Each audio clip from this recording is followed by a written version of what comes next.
Hello everybody. Today we are going to see about doctrine of election and doctrine of list pendants. I am S.K. Rakshya.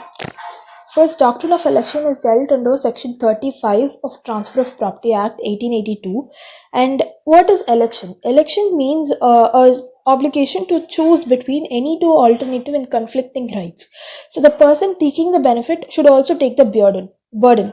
So this is the principle that is adopted in doctrine of election, and this also was adopted in the case C. Biputhuma versus Vidhuri Shankar Narayana Kadambodia.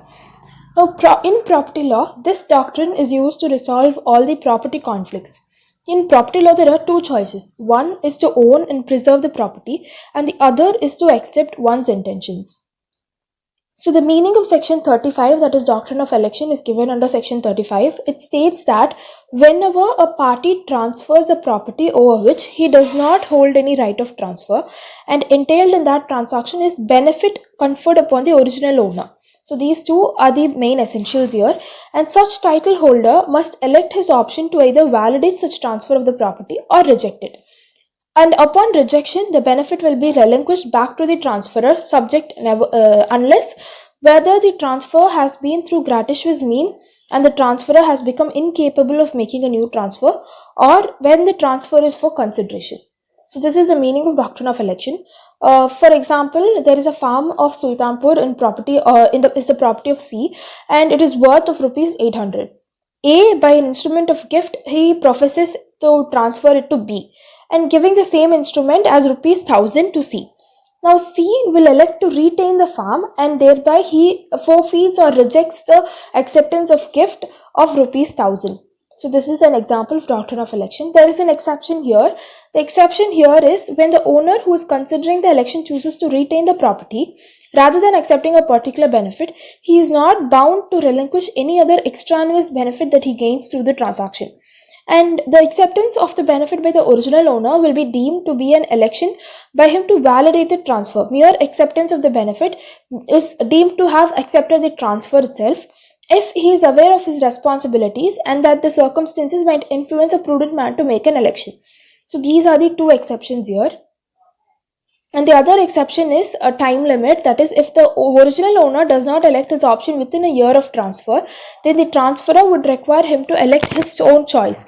And even after a reasonable time, if he does not still elect, then the original owner will be assumed to have elected the validation of the property transfer as his choice. So there is a time period of 1 year. And in case of a minor, the period of election will be stalled till the individual attains majority or unless he is represented by a guardian. Now, when is election necessary? An election is necessary to concede to transfer on which he has no right. In the same transaction, they must elect either to accept it or not. He must release the benefits till then, and the benefit he had till then will go back to the transferor if he rejects the transfer. And although if the benefit transfers back, he must make some good to the transferee. At least it can be done in these two following ways. One is where the transfer is voluntary and the transferor had died and had become incapable of doing a fresh transfer, or the transfer is for consideration. Now, analysis of this section is the transferor must profess to transfer the property in which he has no right, and he must confer the benefit on the owner of the property, and this transfer and conferring benefit must be of the same transaction, and the benefit must be directly conferred upon the owner and not indirectly conferred upon the owner. So for example, A by a deed makes gift of B's property to C and gives 10,000 to B's son. Now B may either keep his own property and also take his guardian rupees 10,000. Now, what are the essential conditions? The essential conditions of doctrine of election is given under a case law very clearly, Ganpati versus Devi Prasad and others. Before there can be an election, there has to be a transfer of property by a person who has no right, and as a part of the same transaction, he must confer some benefit of the owner of the property, and such owner must either elect to confirm the transfer or dissent from it. So these are the election conditions. Who doesn't have to elect? The person who indirectly derives benefit from the transaction and not directly according to section 35, he need not elect.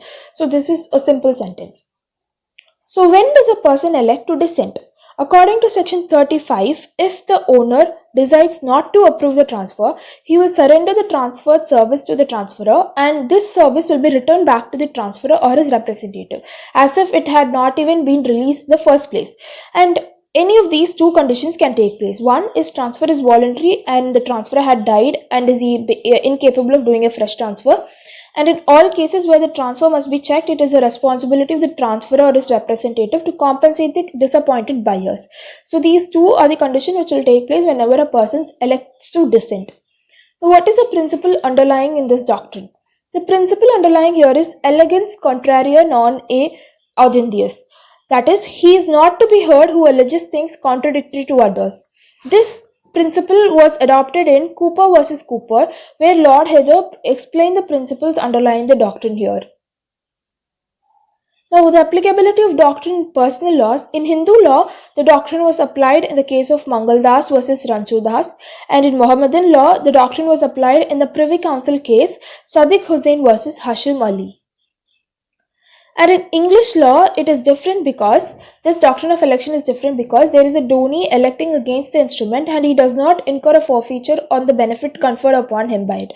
But he is merely bound to make compensation out of it to the person who is disappointed by the election. And the rule in section 35 applies whether the transferor does or does not believe that which he professes to transfer to be his own. So these are the conditions that is applied in English law. And the exception here are, general rule is that if a person elects against the instrument, he will forfeit the whole of the benefit received under it. And exception here is, if the person elects against the instrument, he will not forfeit the whole benefit, but only the benefit attached in lieu of the property. That is, election is limited only to a part of a benefit and not the extraneous benefit. Now, what are the modes of election? Modes of election is, the election can be either direct or indirect. Direct means he simply explains his interest in the form of words or in written form, in any communication form. But indirect means any action or any conduct of the person will imply that he has consented to the transfer. So this is direct and indirect election. And here he has to be aware of his duty to elect, and there must be a proof of knowledge of circumstances which would influence the judgment of a reasonable man in making an election.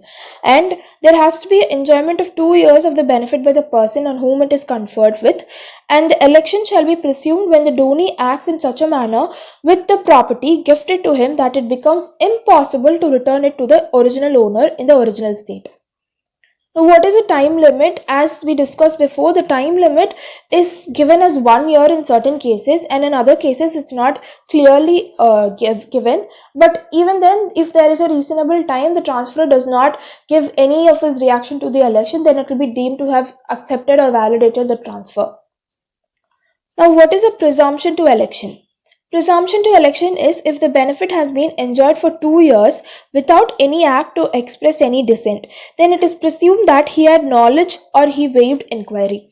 And if he has done any act which renders it impossible to place the person interested, the property professed to be transferred in the same condition as if such act had not even been done in the first place. Now, case law here is Ram Kothaya versus Virghavaya is a person who cannot approbate and reprobate the same transaction at the same time, and that this doctrine is also used in Bauram versus Bajinath Singh 1929.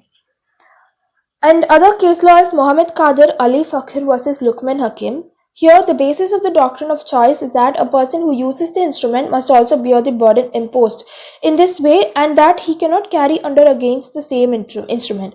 This is a violation of general rules that cannot be accepted or rejected by anyone. This doctrine is based on the fictional intent of this, either that the law implies that the author of the instrument intends to manifest any part of it, or there is an obligation for anyone using a will or other instrument to make that instrument fully effective, which donors or settlers cannot have.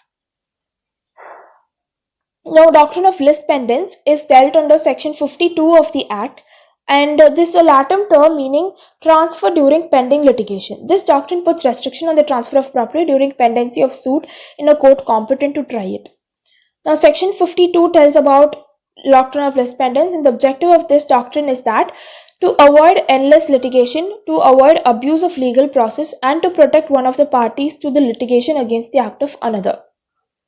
Now there are certain essential requirements. There should be a suit or proceeding, and this suit or proceeding must be pending before a competent court having jurisdiction to try it, and such suit or proceeding should not be collusive, and this suit or proceeding must be such a which question of immovable property is directly or substantially an issue, and the suit or proceeding must be pending.